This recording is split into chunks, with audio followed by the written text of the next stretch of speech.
Guys, I have a confession to make. A few months ago, I fell in love with a girl. And her name is Bayonetta. Let's dance, boys! It's easy enough to say a game is replayable because it's fun, and that's certainly true to a degree. But it's not an end-all be-all. I think most of us can agree that certain genres and types of games are more replayable than others. For example, puzzles and mystery games aren't the type you immediately want to replay after finishing, because you're gonna know the answer to all the questions going in. There are ways around this, like open-ended puzzle design or branching story paths, but it's largely true.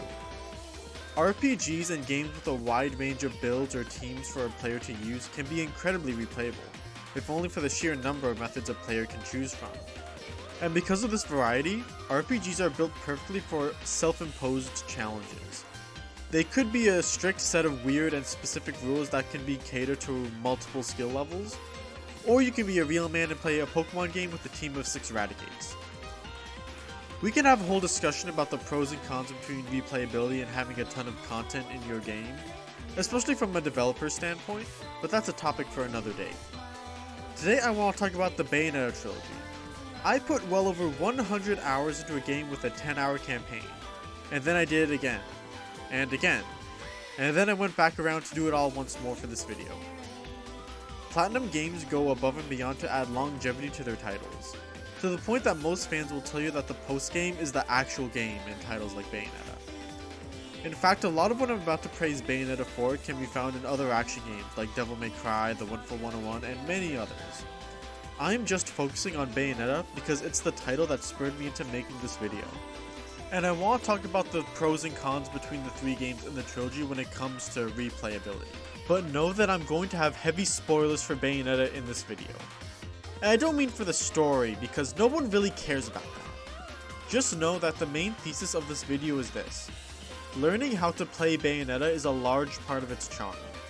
There's countless little tricks and skills that the games do not outright tell you, and learning each one creates a string of eureka moments as you engage with the game. Sure, your ability to react is important, but just as important is learning these little tricks that build on top of other skills. So it's best not to know most or any of them going in. It's easy to get lost in the over-the-top spectacle and the quick-time events in this trilogy, but all 3 of them have a deep and rich combat system worth exploring and mastering. So if you plan on playing Bayonetta, or if halfway through this video I convince you to, it would be in your best interest to stop watching. But if you've already played Bayonetta or you just don't care, then get ready for a video. If you need to learn how to talk to a lady, ask your mum. The one guiding principle that truly makes Bayonetta so replayable is that it's a game that eases you into technical mastery. Your first playthrough of each installment should be about 10 hours, give or take. Each time the game starts you off with a Bayonetta that has not even half her moveset and only a single weapon. Your first playthrough is where you enjoy the story, marvel at the set pieces, and get to grips with the controls. The continue system is very forgivable, so you can just brute force through at the cost of your score. There's no shame in it, we've all been through our share of stone statues. It keeps the pacing of your first run fast and brisk while you meet the characters and see the campy story progress from one playable action set piece to the next. There's a good reason you don't start with everything in Bayonetta. Slowly unlocking more moves through a money system means you're going to buy the moves that interest you most at first glance. And you'll probably want to try it out and see if your investment jives with your playstyle. If you were given a giant list of combos and controls for Bayonetta's whole moveset and a dozen different weapons at the start, it would be overwhelming and you probably wouldn't look at the instructions for very long. While giving a character their whole moveset might be great for multiplayer games or even just different types of action games, it's not ideal for a game with as much enemy and weapon variety as Bayonetta. The game deliberately paces itself to make learning easy and keeping that first playthrough exciting while hiding new toys around every corner. It's about baby steps to giant strides. Now, this is standard game design, nothing exceptional here, but Bayonetta doesn't stop here. The more Bayonetta you play, the more your relationship with certain moves and abilities change, even down to your basic combo. I won't touch too much on dodge offset, but I could talk for 10 minutes as to why it's one of the greatest mechanics in any action game ever, especially when paired with the hold function in Bayonetta's weapons. And while it's vital to play on the higher difficulties, and you can find an explanation in the menu, you are never given a tutorial.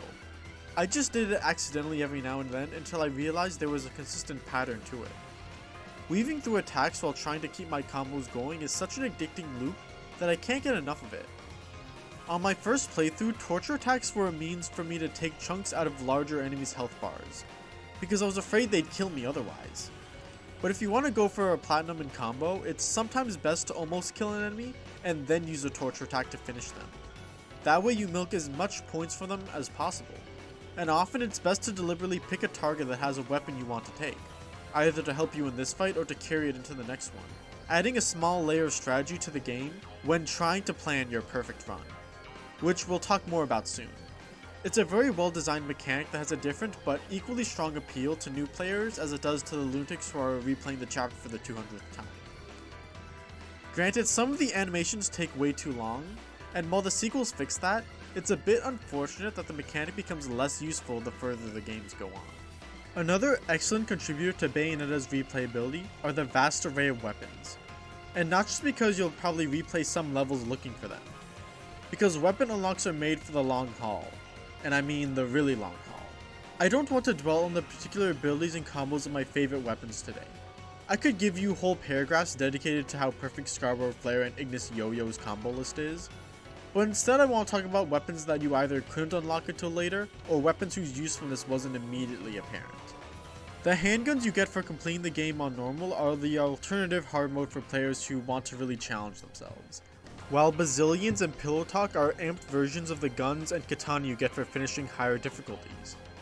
Because they do more damage while also not having wicked weaves, they give you much less combo points, but their high damage output and range makes completing a level without dying much easier. In a way, they're crutches for the player until they get good enough to no longer need them. But at the same time, it's possible to pair them with other weapons that use wicked weaves, in order to salvage some combo points, or to use items like the Gaze of Despair, which strengthens enemies in return for more points, meaning skilled players can use them for optimal play.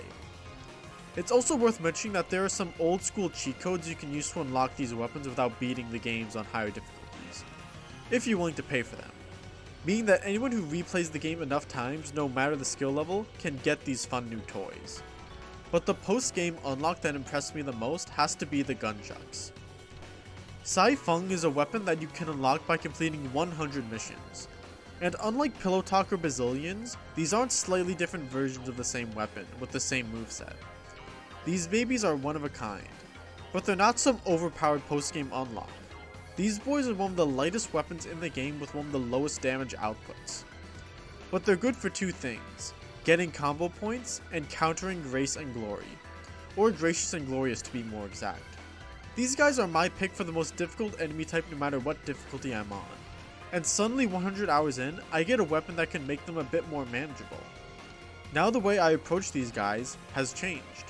Even though the game could have left me more than satisfied, it decided to shake things up at a point where I could have been done with it.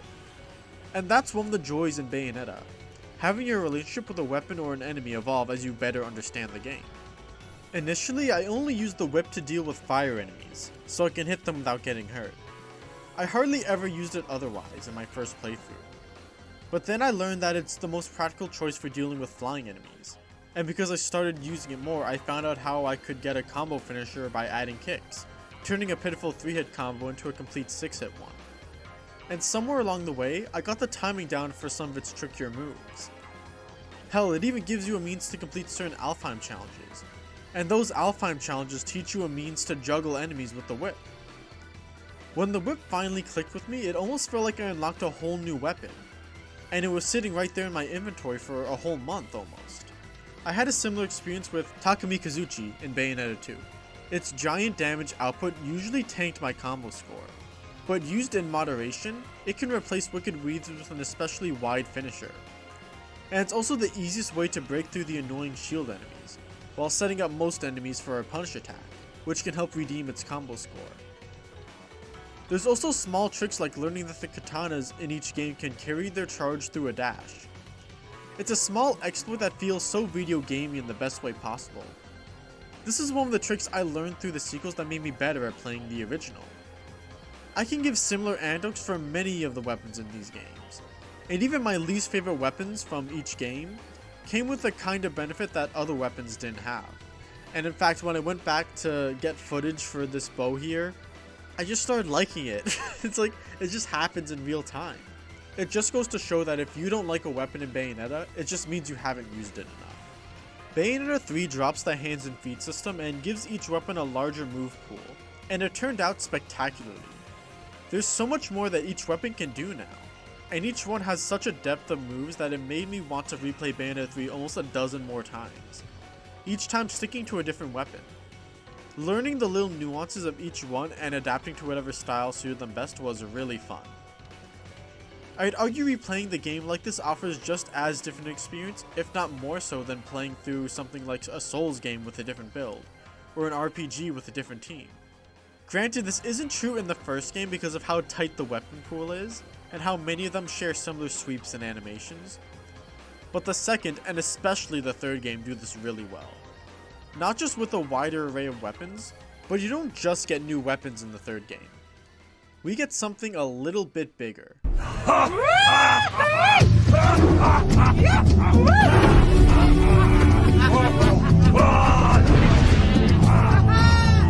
We're the Titans, we're the best. We're bigger and we're smarter than the rest. And after all the years we were regressed, we're the Titans, we're the best. I saw the trailer for Bayonetta 3 before I even played the first game, and when I saw the summon mechanic, I thought it looked bad. It looked so gimmicky and clunky, and I'm sure for many players that's what it was like. But I came to adore the demon slings. My favorite aspect to the summons has to be how they can always be doing something while you're preoccupied. Not only because you can give them commands ahead of time, but because you can multitask. Such as during a torture attack, taunting, or even if Bayonetta is stunned or in a grab. The guns and taunts are both wonderful mechanics because they allow you to always be doing something to keep your combo going regardless of distance. And the summons understand that principle and work within it wonderfully. The summons have strengths that aren't apparent at first glance. I dropped Gamora the second I could in my first playthrough, because he felt too slow. Why use him when the more agile butterfly is right there?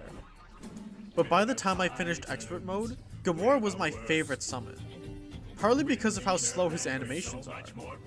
The trade-off for his speed is power and range, and his slow animations make it so I have more time in between giving him commands. Whereas I was basically using Butterfly as a replacement for my own attacks. And even Butterfly's purpose wasn't apparent to me. She's not there to replace my combos, she's there to go combo mad with other demons. If you struggle to like the summons in 3, here's my advice.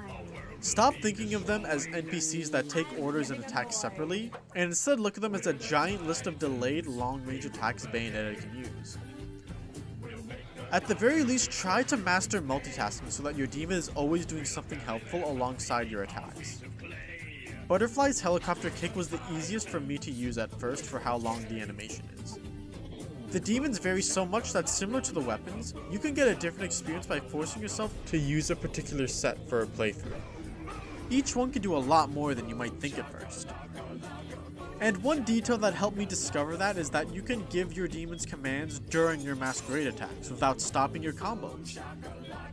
That was a huge eureka moment for me, about as big as discovering dodge offset in Bayonetta 1. Bayonetta 3 isn't as technically tight or refined as Bayonetta 1 and 2, mostly because in 3 you can easily fit several types of damage into a normal combo, whereas there was a bit more pressure on the player to mix things up in the first two games. But it trades refinement for complexity and ingenuity. It's definitely the most technically complex of the trilogy, and I'm glad both of these styles exist, and I will be happy to return to each of them. I don't want to dwell on one aspect too much, so here's a short list of cool things I found out about the summons. Avert your eyes if you want to discover them yourself.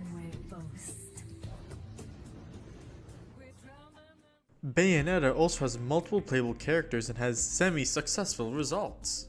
In all three games, Jeanne is the pick for high-end players. She does more damage with wicked weaves, but the timing on her dodge is trickier. While Rosa in Bayonetta 2 is a fun glass cannon with a slightly unique weapon that makes her a very exciting playthrough. Even if she's arguably too powerful, one good hit will basically doom you to a gold medal, if not instant death, so I'm okay with it.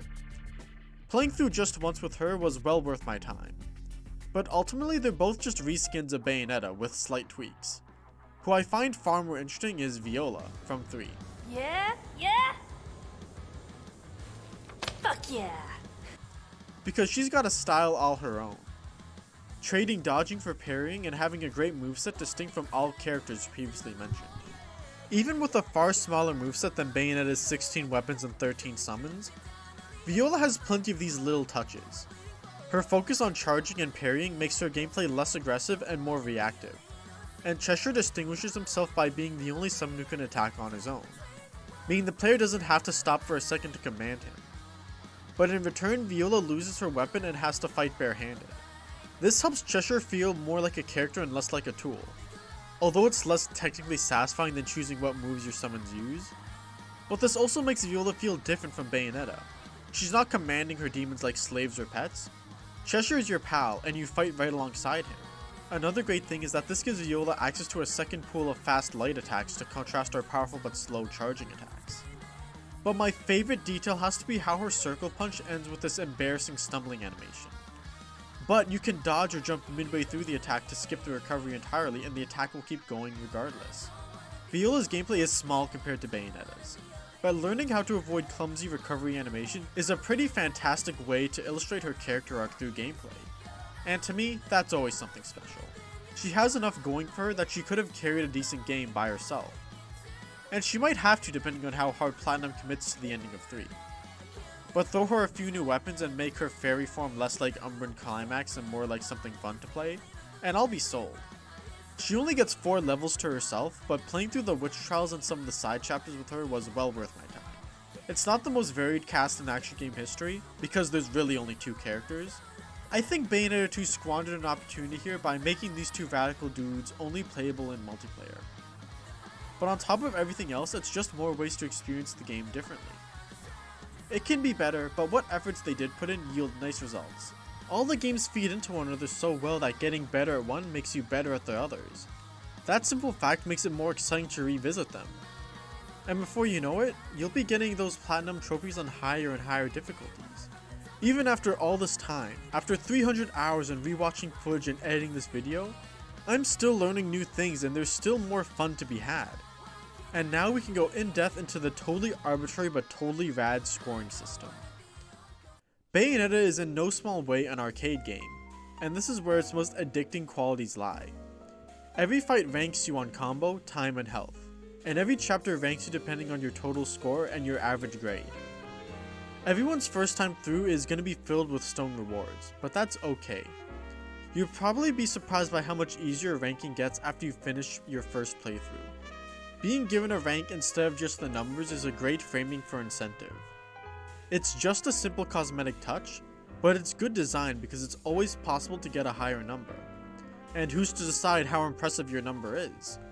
But once you get a hard-earned platinum, the game itself has acknowledged your skill, and everyone can walk away satisfied with their own platinum trophies. Health and time are easy to explain, and the scoring varies between individual fights and varies even more broadly across the games. It's combo that I really want to talk about.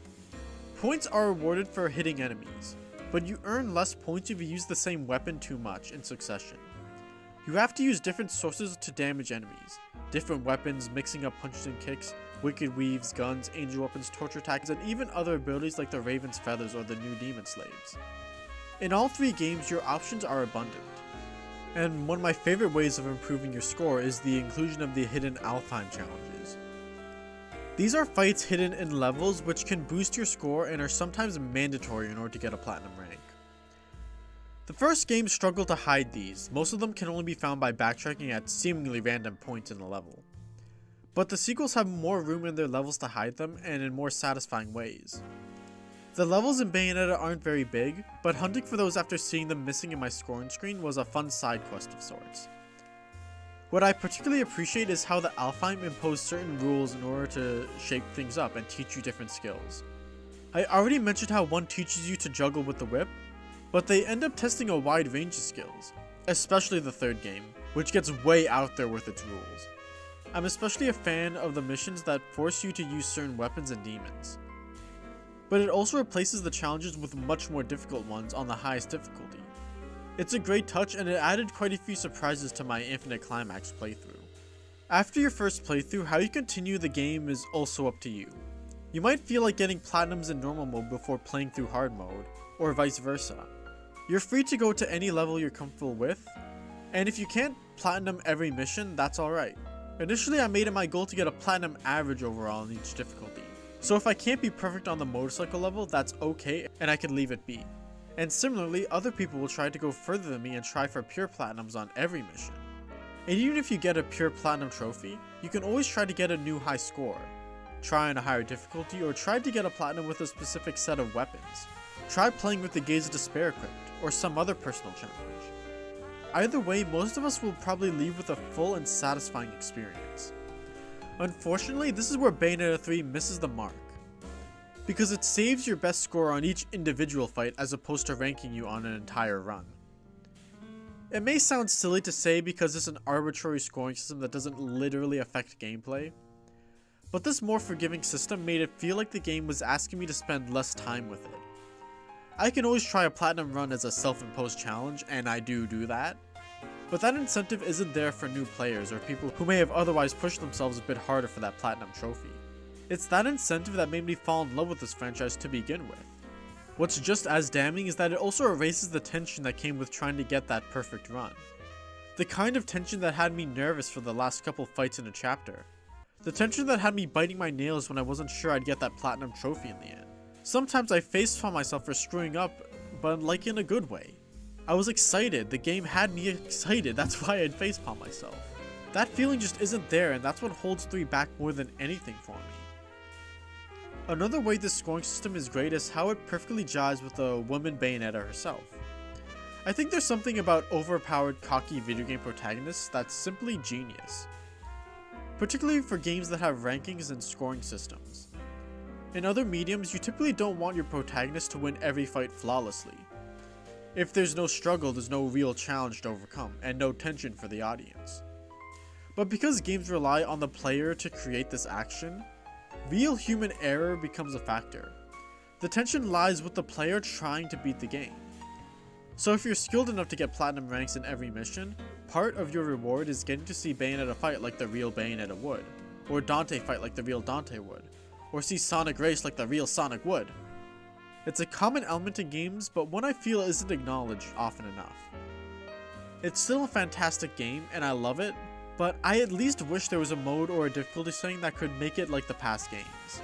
It's not like the first 2 games are perfect either. Personally, I feel like 1 is too lenient with time, and 2 scoring feels like it forces you to use Unward Climax to achieve platinum, a mechanic I'm not too fond of.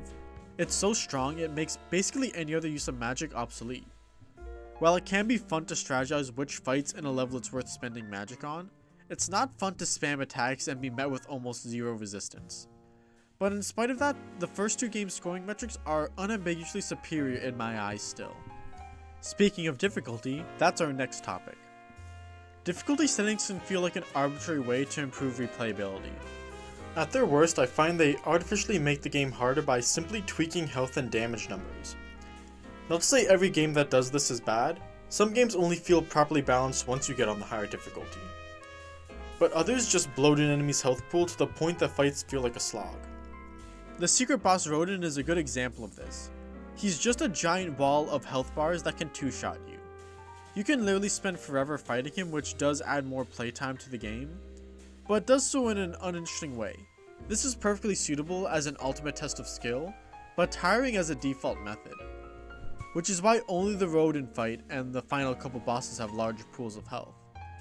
Instead, Bayonetta does something more interesting. On higher difficulties, the enemies do get to do more damage, but they don't get bigger health bars. Instead, they get faster AI, and late game enemies will appear in earlier chapters. And the first game does something that's simply awesome. They removed witch time on the highest difficulty. This almost turns Bayonetta into a different game entirely. It really makes you realize how much of a crutch witch time really is, and makes dodge offset a vastly more important skill to master. And I'm kind of upset they never brought this back for Infinite Climax again. Like, when I first fought Gracious and Glorious, like, I was excited that witch time was gone. Like, maybe that's just me, but it's so fun. This is far beyond simple number tweaking. This is a whole new experience. Now, there is one consistent element in these games that do harm their replayability, or maybe boosts it depending on your point of view. There's a lot of mini-games in this trilogy, and I tend to enjoy them more often than not.